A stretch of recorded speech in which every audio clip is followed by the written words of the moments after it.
আসসালামু আলাইকুম। আমি হাজির হয়ে গেলাম আপনাদের সামনে আরও একটি নতুন ভিডিও নিয়ে।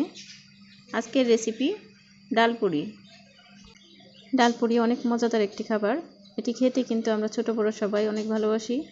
খুব অল্প সময়ের মধ্যেই কিন্তু আমরা এই রেসিপিটি তৈরি করতে পারি। এই রেসিপিটির প্রধান উপকরণ হচ্ছে ডাল। আমরা কিছু মসুর ডাল নিয়ে নিলাম। আপনারা যে কোনো ডাল ইউজ করতে পারেন। আমি এখানে নিয়েছি ধনেপাতা কুচি, তারপর শুকনা মরিচ ভেজে গুঁড়ো করে নিয়েছি এবং নিয়েছি পেঁয়াজ কুচি। এদিকে আমি চুলায় ডালটা বসিয়ে দিয়েছি। ডালটাকে একটু সময় নিয়ে সিদ্ধ করতে হবে, পানিটা যেন না থাকে, পানিটা যেন শুকিয়ে যায়। দেখুন আমার ডালটা কিন্তু শুকিয়ে গেছে। এবার আমি কড়াইতে তেল দিয়ে দেব।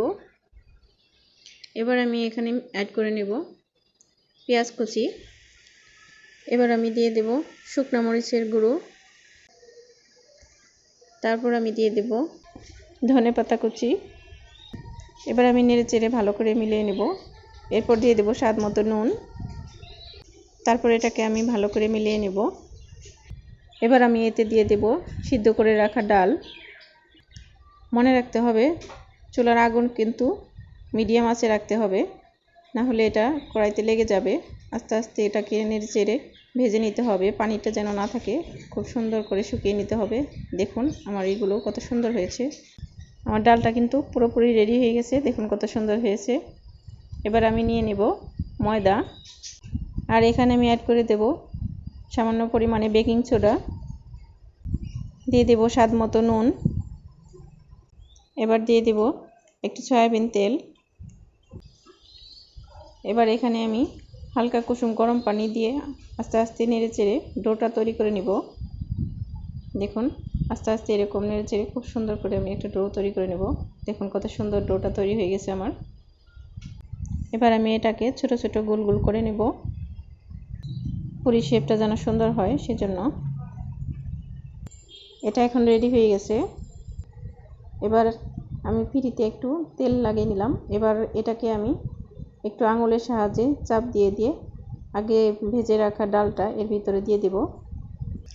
এবার এটার মুখটা আমি ভালো করে আটকিয়ে দেব, না হলে ডালটা বেরিয়ে যাবে। এবার এটাকে আমি বেলে নেব। এবার কড়াইতে আমি পরিমাণ মতো তেল দিয়ে দিচ্ছি। এবার আমি পুরিটা এখানে দিয়ে দেব। দেখুন দেখুন পুরিটা তেলে দেওয়ার সাথে সাথেই কিন্তু ফুলে উঠেছে। মাশাআল্লাহ অনেক সুন্দর ফুলেছে, কিন্তু দেখতে বেশ লাগছে। এত সুন্দর এবং মজাদার একটি রেসিপি বানাতে কিন্তু সময় লাগে খুবই অল্প। দেখুন না কত অল্প সময়ের মধ্যেই আমি পুরিটা বানিয়ে ফেললাম। এবার এক এক করে আমি সবগুলোই এভাবে ভেজে নেব। দেখুন কত সুন্দর ফুলে উঠেছে। আমার সবগুলো পুরি কিন্তু এরকম ফুলকো হয়েছে। দেখুন কত সুন্দর পরিবেশন করেছি আমি, দেখে কিন্তু জিভে জল এসে যাচ্ছে।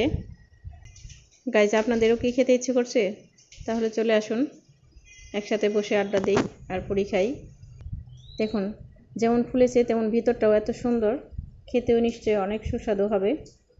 আমার ভিডিওটি ভালো লাগলে অবশ্যই লাইক কমেন্ট শেয়ার করবেন, আর রেসিপিটি অবশ্যই আপনারা বাসায় ট্রাই করবেন। আবারও হাজির হয়ে যাব আপনাদের সামনে নতুন কোনো ভিডিও নিয়ে। সে পর্যন্ত সবাই ভালো থাকবেন, সুস্থ থাকবেন, আর আমার জন্য দোয়া করবেন। আল্লাহ হাফেজ।